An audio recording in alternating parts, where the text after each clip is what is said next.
بسم اللہ الرحمن الرحیم۔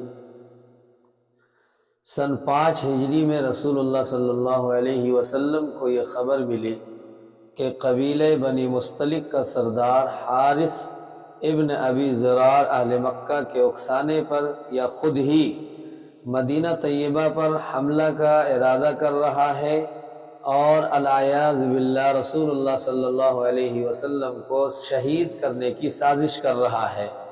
اس مقصد کے لیے اس نے اپنی قرب و جوار کے دیگر مشرک قبائل کو بھی جمع کرنا شروع کر دیا ہے۔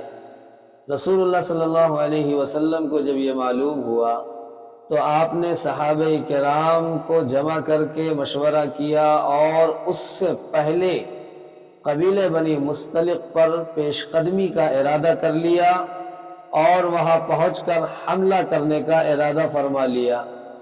سن 5 ہجری شعبان کے مہینے میں تقریباً 1000 صحابہ کرام کو لے کر وہاں گئے اور اچانک ان پر حملہ کر لیا۔ ان لوگوں کو اس کا علم بھی نہ تھا اور وہ لوگ اپنے روزمرہ کے کاموں میں مشغول تھے کہ مسلمانوں کا یہ لشکر وہاں پہنچ گیا۔ آپ صلی اللہ علیہ وسلم نے حضرت عمر فاروق رضی اللہ تعالیٰ عنہ سے فرمایا کہ ان لوگوں کے درمیان یہ اعلان کر دو کہ اگر لا الہ الا اللہ کے یہ لوگ قائل ہو گئے تو ہر طرح سے یہ محفوظ رہیں گے، لیکن انہوں نے انکار کیا اور تیر اندازی شروع کر دی۔ چنانچہ مسلمانوں نے بھی حملہ کیا اور اس کے 10 مشرک مارے گئے۔ باقی قبیلے جو اس کی مدد کے لیے آئے تھے سب فرار ہو گئے اور ان کے تقریباً 700 لوگ قید کیے گئے۔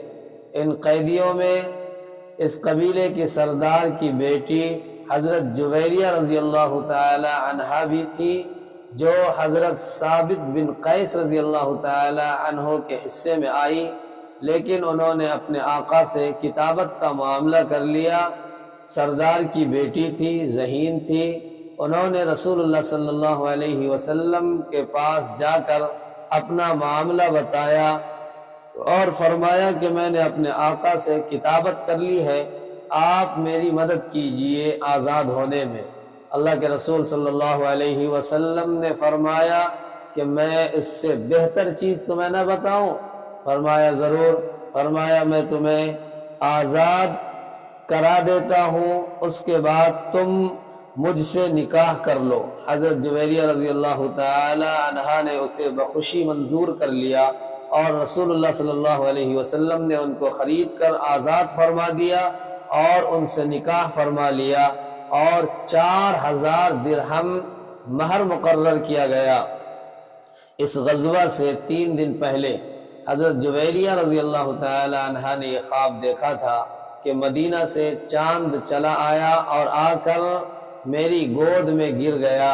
وہ فرماتی ہے کہ میں نے اپنے گھر والوں کو بتانا مناسب نہ سمجھا، لیکن جب میں قید ہو کر مدینہ طیبہ لائی گئی تو مجھے اپنے خواب کی تعبیر کی کچھ امید نظر آئی۔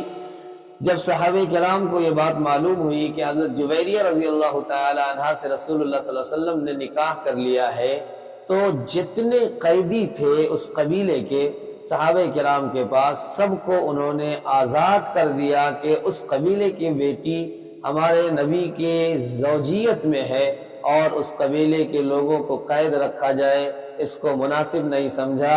حضرت عائشہ رضی اللہ تعالی عنہا فرماتی ہے کہ میرے علم میں کوئی ایسی عورت نہیں جو جویریہ سے زیادہ اپنی قوم کے لیے باعث خیر و برکت ہو۔